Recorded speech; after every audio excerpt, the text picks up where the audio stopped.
very few genres cover as vast a range of topics, emotions, and unfortunately, quality as metal lyrics do. So today, I'm gonna show you the best and the worst lyrics of some of your favorite metal bands. Let's start with the biggest of them all, Metallica. Oh, Metallica. The ups and downs that I have borne for you. So many triumphs and so many letdowns. For every god tier banger, there are two fillers just wasting minutes of my life. But when they're good, they're good. The best Metallica lyrics have got to be the verse and the pre-chorus from the Unforgiven off of the Black album. Hands down, I will not be taking any questions. New blood joins this earth, and quickly is subdued through constant pain, disgrace. The young boy learns their rules. With time, the child draws in. This whipping boy done wrong, deprived of all his thoughts. The young man struggles on and on. He's known a vow unto his own, that never from this day his will they'll take away.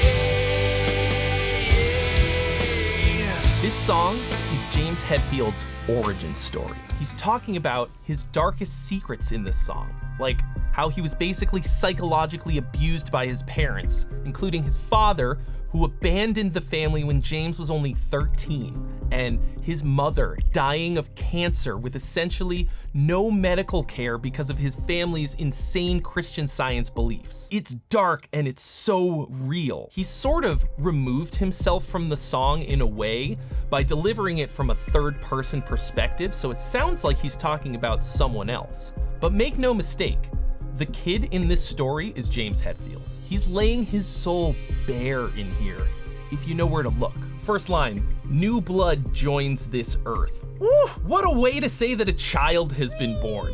Imagine if that was the birth announcement that you got in the mail. New blood joins this earth. Please welcome Caden to the world. Like, geez, bro. And quickly he's subdued. He's saying that he basically didn't have a chance. He was indoctrinated and stifled right out of the gate as soon as he's born. Like, straight out of the womb, they're just like, nope. Through constant pain, disgrace, the young boy learns their rules. This is him growing up in a house with parents who believed crazy shit and wouldn't allow him to be himself. With time, the child draws in. This whipping boy done wrong. Deprived of all his thoughts, the young man struggles on and on.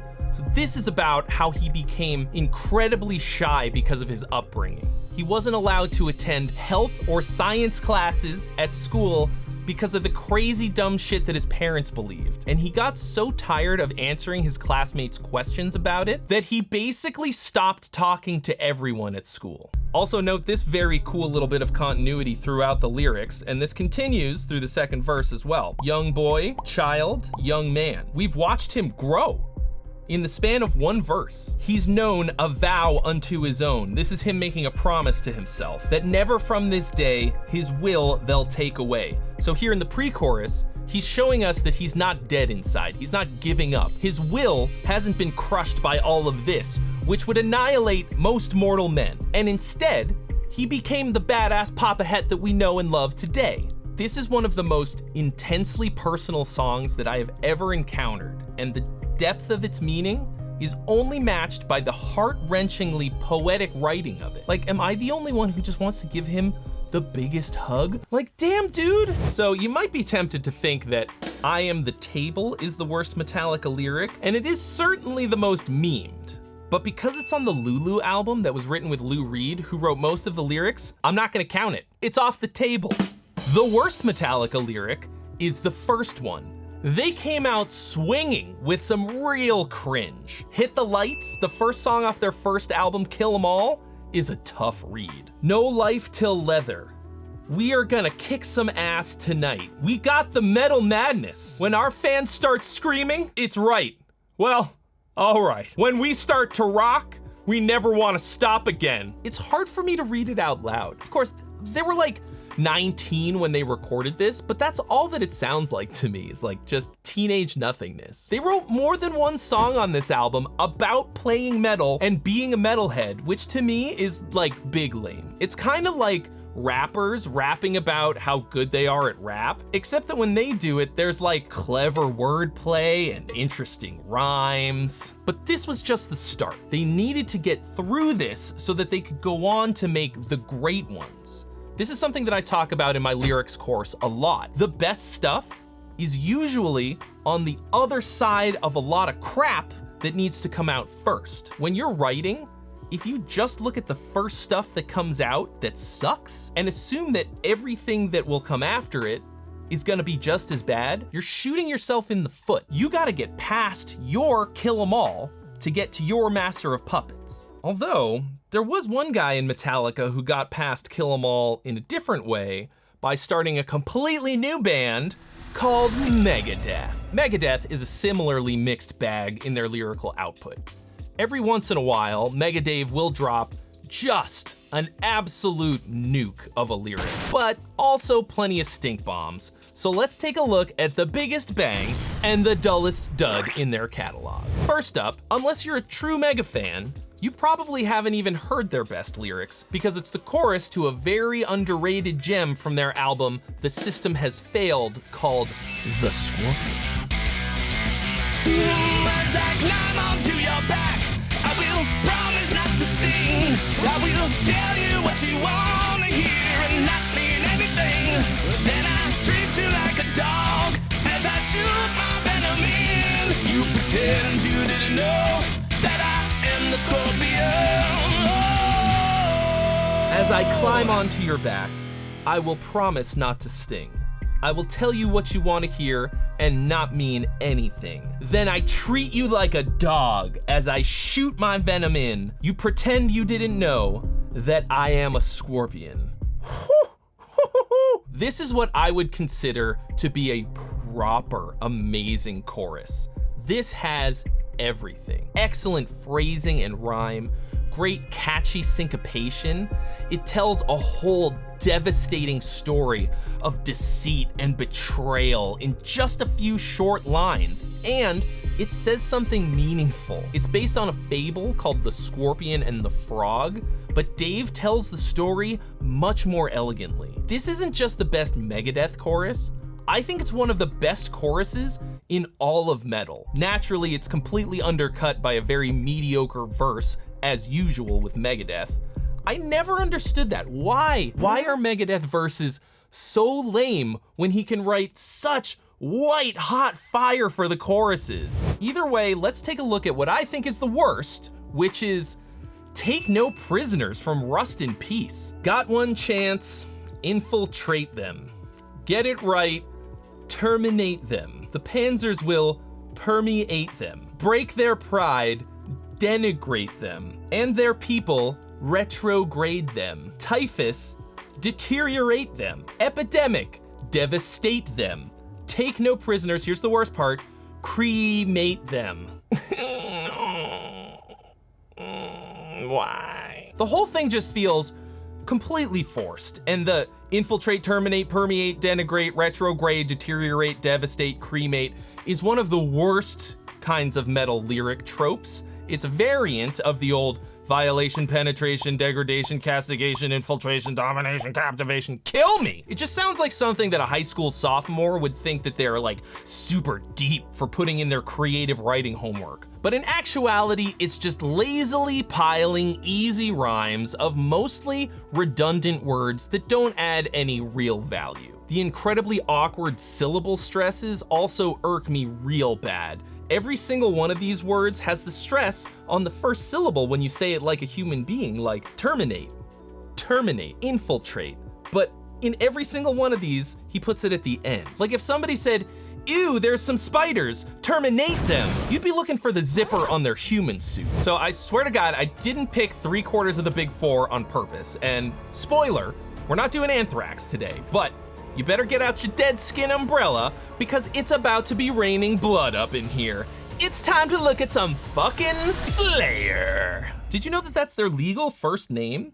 It's true, I saw their driver's license once and it says that right on there. Fucking Slayer. That one guy at every metal show ever has been trying to tell us about this for years. Fucking Slayer! I guess I've just had thrash on the brain lately, but Rain in Blood is mostly unstoppable. But the lyrical jewel in the crown has got to be one of the most excellent horror stories ever conceived in song form, Piece by Piece. Modulistic terror, a fast sadistic feast. The only way to exit is going piece by piece. Modulistic terror, a vast sadistic feast. The only way to exit is going piece by piece.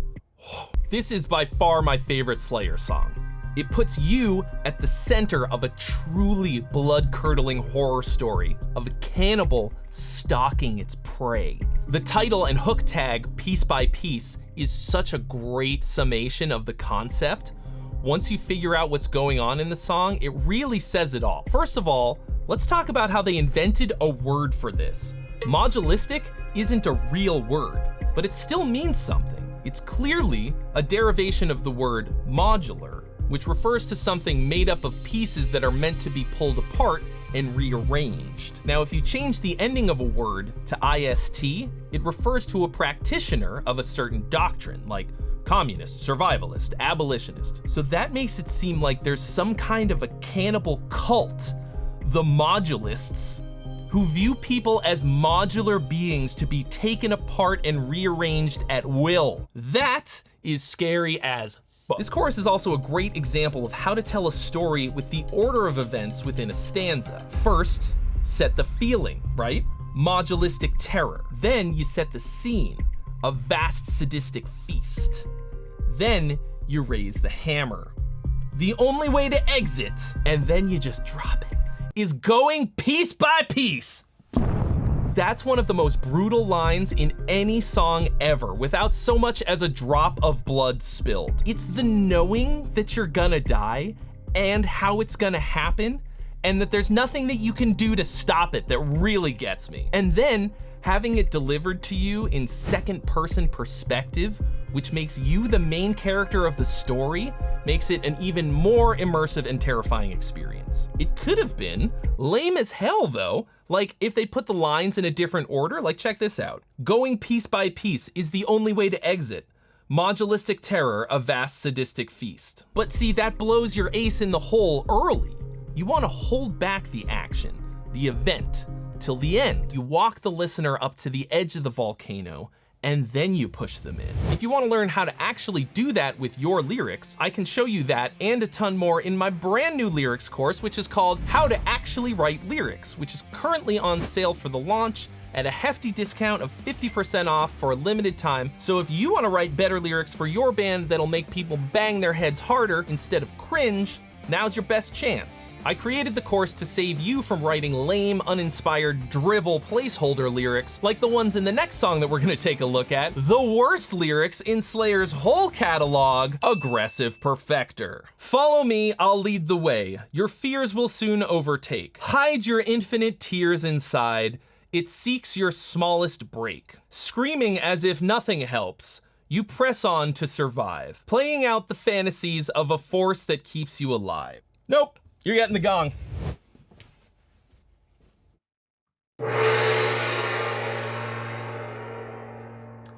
This is a great example of the opposite of saying a lot with a few words. It's using a lot of words and saying nothing. It has very little flow to it, and it feels like he's just trying to fill lines instead of using meaningful combinations of words. Like, hide your infinite tears inside. That sounds like something that a 5th grade horse girl would write in a sparkly dolphin diary because she can't tell Tanner H, the cutest boy in her class, that she likes his hair. We've also got a few forbidden rhymes in here, the tears, fears, and survive alive. And the whole thing is just such a wordy, bland mayonnaise telling of an unclear story that it doesn't grab me at all. This song was a bonus track on both Haunting the Chapel and Rain in Blood. They recorded it twice. But you know what? Sometimes stuff doesn't make it on the album for a reason. I think this one should have stayed on the cutting room floor. Unlike the next band on my list, the Black Dahlia Murder. It's my personal and professional opinion that the Black Dahlia Murder has the best lyrics in all of metal, and it's not even fucking close. Incredibly poetic and dark, unflinching from vivid descriptions of things few dare to even look at, wrapped up in incredible storytelling, the lyrics of Trevor Sternad are a skyscraper in metal's otherwise largely lowbrow, low-bar, lyrical desert wasteland. I spent long hours poring over their lyrics for research for my course so that I could analyze them in there as examples, and all that did was reinforce what I knew to be true, which is that they are unparalleled. My favorite song of theirs for many reasons is Death Panorama, but this is an example of the absolute masterful imagery and storytelling that Trevor wields in every word. I'm not gonna try and sing this one because I'm not gonna do it justice, and I wanna let them have my ad revenue for this video anyways because they deserve it. So let's listen to the king demonetize me.